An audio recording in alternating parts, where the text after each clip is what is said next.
Well, can you explain what you did with the books to prepare them for mailing? Well, I searched PDF for the titles of the addressees and found if they were on the relevant pages and then flagged them, post-it notes. Did you read the letters?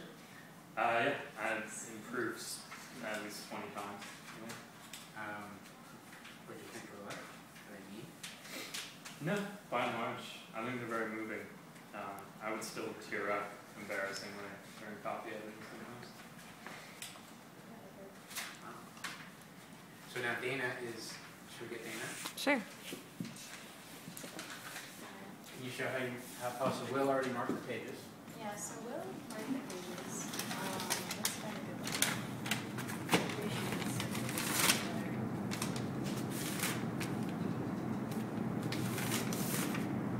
Ooh, Brian Moynihan, that guy definitely has a letter.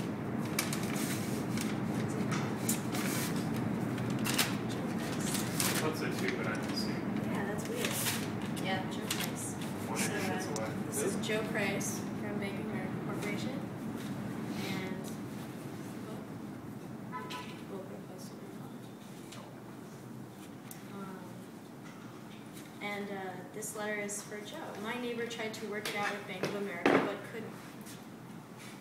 My name is Hannah, and I live in Olympia, Washington. I lost my house last year, kind of fair and square, really, because I had no way to pay the mortgage. I'd run myself $120,000 in debt after having brain surgery and losing my ability to work. So I knew it was coming, and I had to prepare for it. My doctor told me stop talking to the collections people because conversations with them were making me feel suicidal. He said that my best option was to focus on getting medically stable so that moving wouldn't kill me. My neighbor Hannah was also losing her house, and it made me curious because she was actually making money at the time.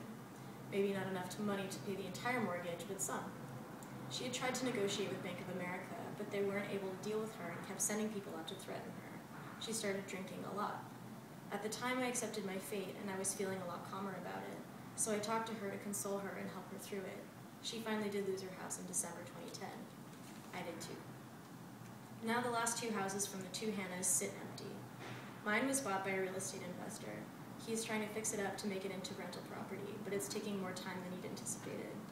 Hers is still for sale. That's right, B of A could have collected some portion of a mortgage from my neighbor, but didn't want to. I don't understand the logic of your employer, Joe. You all had a chance to have my neighbor try to pay her mortgage, but you didn't take it. That seems weird. In my case, I was just some lady with brain damage and huge medical debt who might die, so I could see how the bank might want to get me out of the way so they could move forward and get a mortgage payment going as soon as they could. But you all really could have had a mortgage payment for my neighbor who had her mortgage with you. I'm wondering, Joe, if you're seeing all this where you're seeing where all this foreclosure activity is getting us. For me, it's given me a somewhat macabre sense of humor.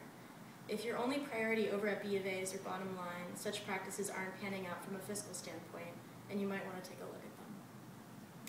From Hannah.